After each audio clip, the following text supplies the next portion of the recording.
Before she died, she wrote something so terrifying, so raw, that even today scholars whisper about whether it was a confession, a curse, or a final strike at the man who loved her and destroyed her in the same breath. It was one line in a journal, just one line, yet it changed the way the world understood her genius forever. And when the pages were finally revealed, decades later, critics realized they hadn't been reading her poetry. They had been reading her autopsy. This is the forbidden story of Sylvia Plath, not the sanitized version taught in classrooms, not the tragic myth wrapped in pretty metaphors. This is the version that people close to her tried to bury. The version that reshaped her masterpiece Ariel into something darker, more violent, more prophetic than literature was ready to handle. Because behind every poem she wrote was a battle she was losing in real time, a marriage cracking open, a mind turning against itself, and a woman realizing too late that her words would become her only way out. What if the brilliance we admire today was born directly from the horrors she lived? What if the poems that made her immortal were the very things that destroyed her? And what about the man at the center of it all? Ted Hughes, the husband, the muse, the betrayer, and the gatekeeper of her legacy. Why did he burn some of her journals? Why did he hide others? Why did he refuse to speak of certain nights? Tonight, we walk into the room where Sylvia wrote her final verses. We open the locked boxes, the missing notebooks, the rumors that academics deny but biographers chase like ghosts. And we uncover the dark truth behind the woman who wrote like she was already dead. Sylvia Plath was born in Boston in 1932, in a quiet seaside town that never could have imagined it would one day produce one of the most electrifying, controversial, dissected voices in 20th century literature. Her childhood appeared ordinary from the outside, a bright daughter of immigrants, adored by teachers, praised for her discipline and brilliance.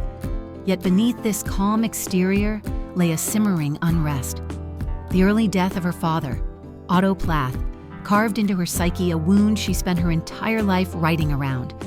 Every poem, every journal entry, every confession seemed to echo that single rupture.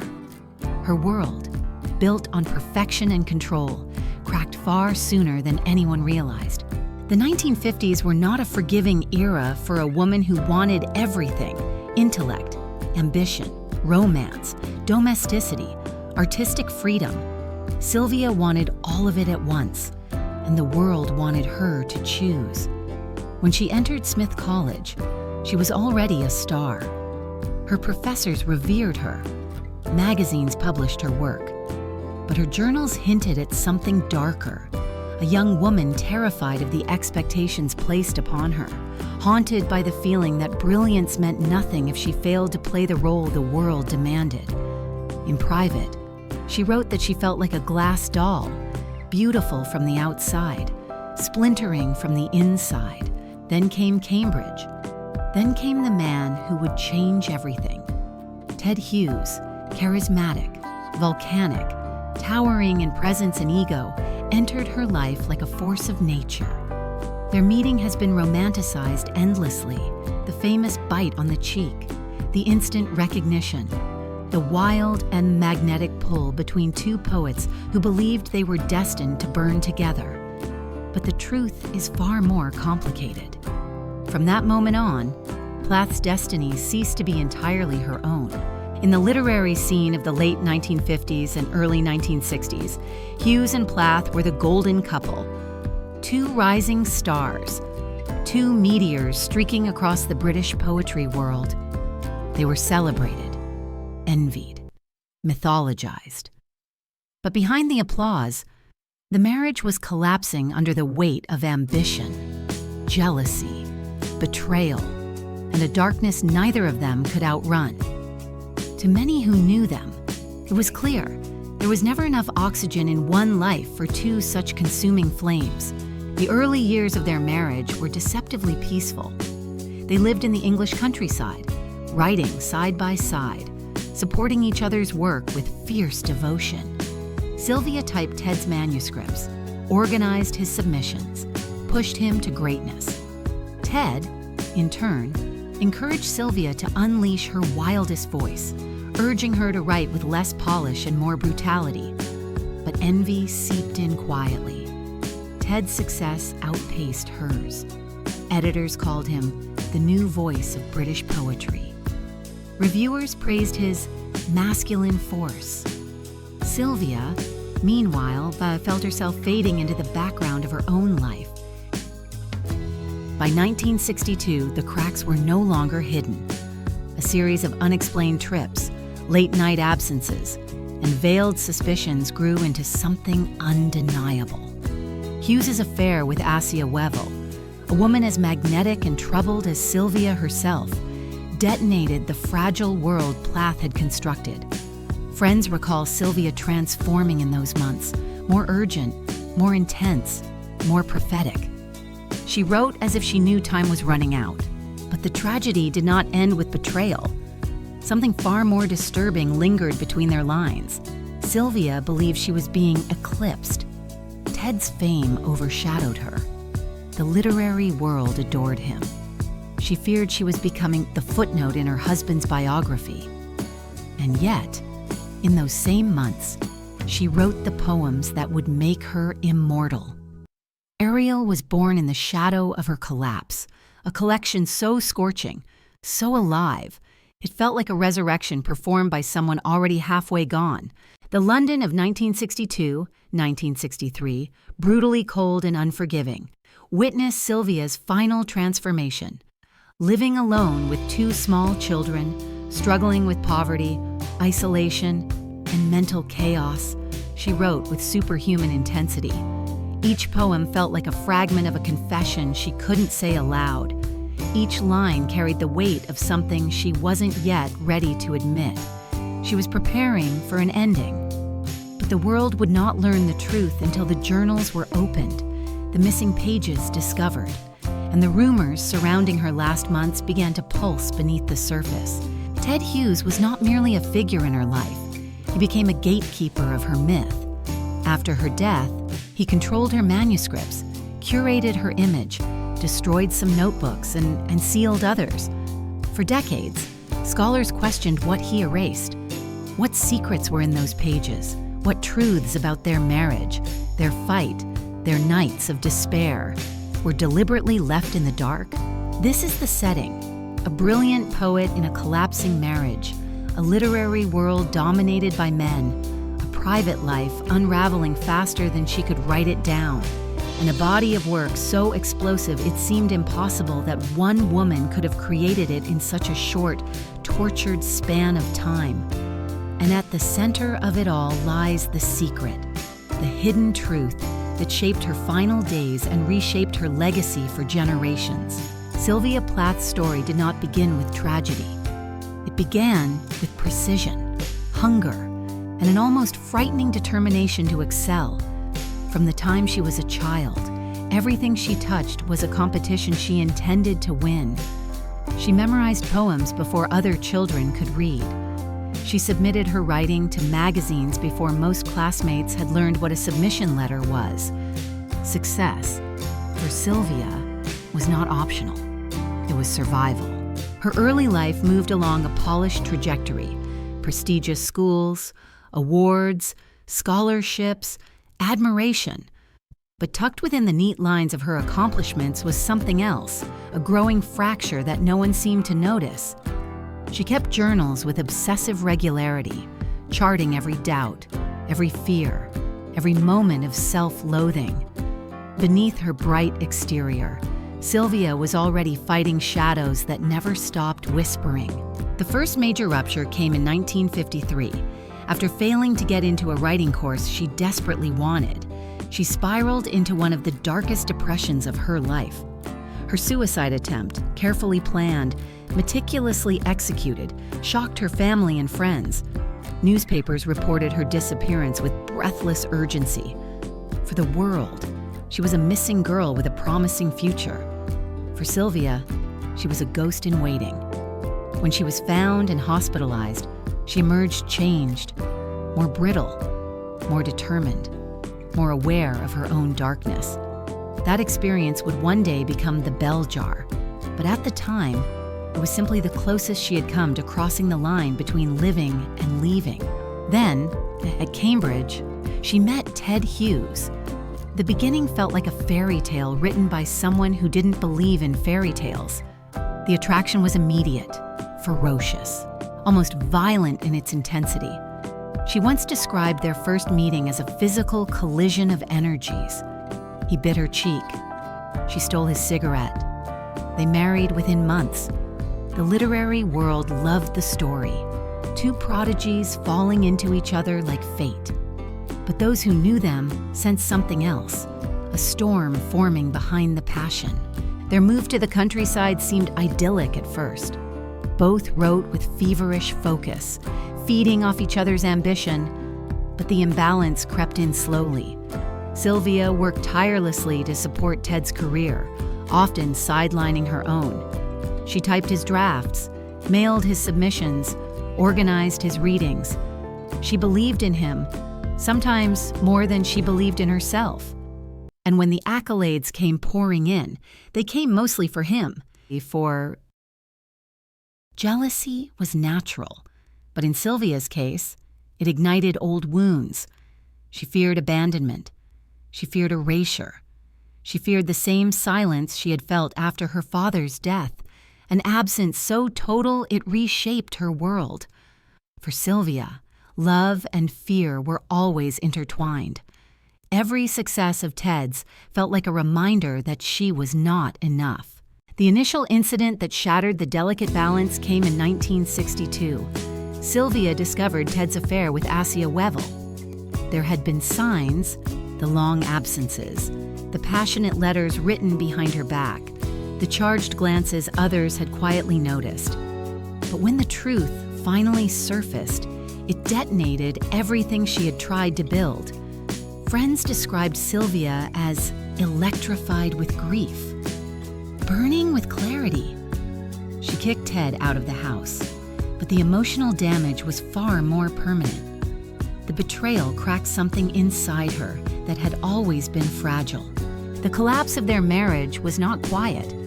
It escalated into a whirlwind of rumors, fights, and accusations, and nights filled with an intensity that bordered on the supernatural.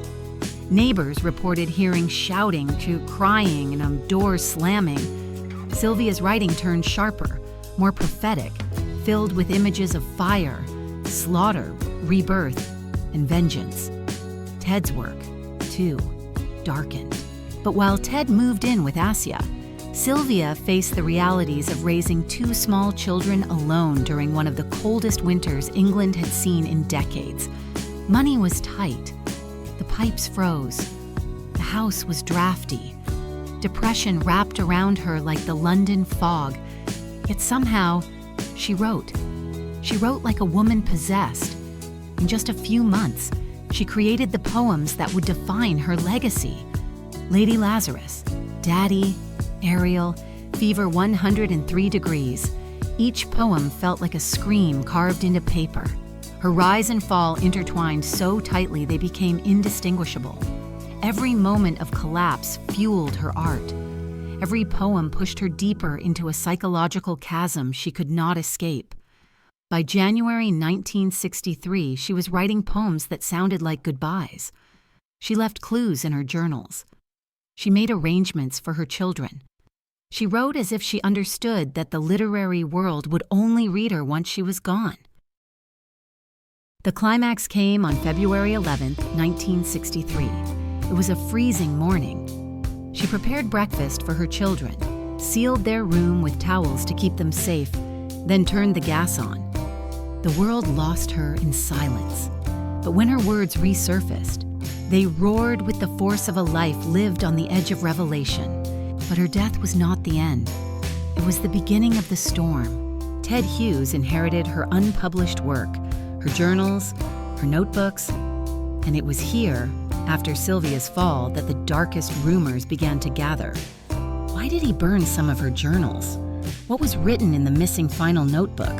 What secrets about their marriage, their fights, her state of mind? and perhaps even his regrets, were erased forever. Every rise and fall needs an aftershock. In Sylvia's case, the aftershock reshaped literary history. The world read Sylvia Plath's poems after her death as if they were prophecy. But prophecy is only terrifying when we suddenly realize it was never metaphor. It was memory. It was the truth she'd been trying to tell long before anyone listened. After her passing, Ted Hughes became the guardian, not just of her children, but of her legacy, her manuscripts, her journals, and her voice. And with that responsibility came decisions that ignited one of the most enduring literary controversies of the 20th century. People expected Ted to mourn.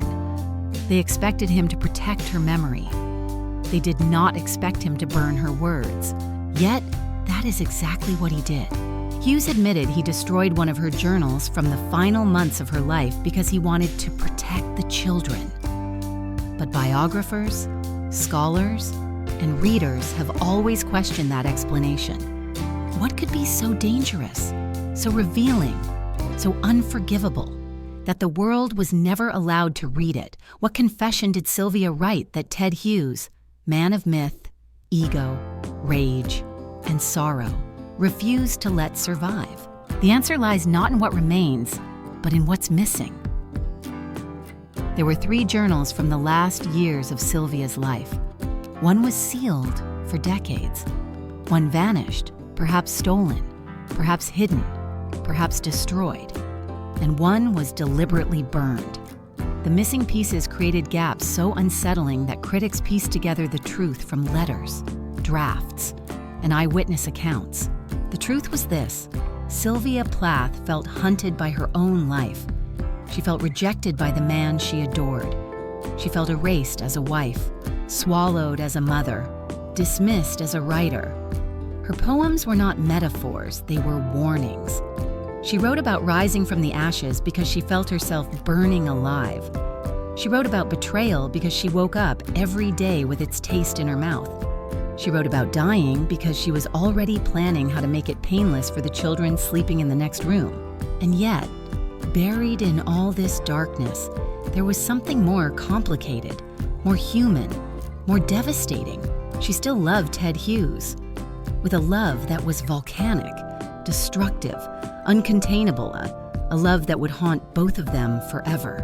After her death, the media did not hesitate. They turned Ted into a villain. They painted him as the unfaithful husband, the careless betrayer, the man whose ego eclipsed his wife until she had no light left for herself. Protesters defaced his wife's gravestone, scratching out Hughes from Sylvia Plath Hughes. Books were written accusing him of emotional cruelty. Feminists called him a murderer in everything but name. The public demanded answers, demanded guilt, demanded someone to blame. But the truth was murkier. Ted Hughes was not a monster, nor was he innocent. He was a man in love with a woman whose fire matched his own, and who ultimately could not survive the intensity of her own mind. The tragedy was not caused by one affair, or one argument, or one cold winter.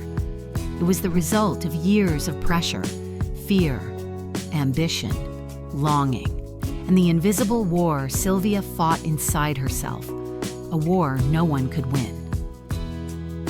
What shattered the world even more was what came next. Assia Weevil, the woman Ted left Sylvia for, never escaped the shadow of Sylvia's death.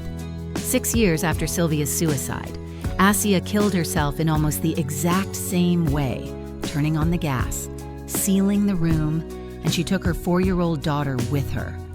The parallel was horrifying. The public reaction was explosive. Newspapers called it the curse of Ted Hughes. Commentators accused him of driving 2 women to their deaths. Hughes went silent. For years, he refused to comment on either tragedy. Only at the end of his life, in the collection Birthday Letters, did he confess what he had never said aloud. The poems were raw, trembling, filled with guilt and grief. In one poem, he wrote directly to Sylvia, "I never could guess what you wanted. but you wanted everything. It was the closest he ever came to admitting that he had failed her, not by malice, but by being unable to save someone who had already begun writing her farewell in metaphors long before she turned on the gas. The true darkness of this story is not that Sylvia Plath died.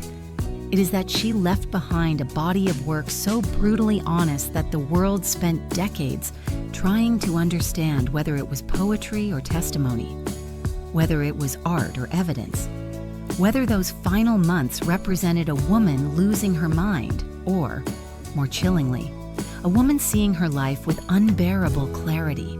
The world was never ready for Sylvia Plath's truth. Perhaps Ted Hughes wasn't, either, but her words survived him. Her voice survived the fire that consumed her missing journals. And in the end, the poems she left behind were louder than anything anyone tried to silence.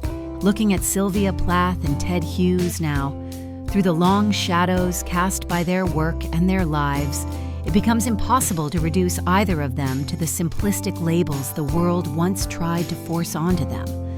That is the curse and the privilege of legends. The closer you look, the more the truth dissolves into layers deeper than anyone expected. From the perspective of this channel, Sylvia Plath is not simply the tragic heroine people often portray her as. She is one of the most brutally honest writers of the 20th century. Her brilliance was not a byproduct of her suffering, but of her ability to transform suffering into language that still stings decades later. When you read Ariel, you are not reading the diary of a broken woman. You are reading a mind that understood itself with terrifying precision, a voice that refused to whisper even when the world begged her to be softer.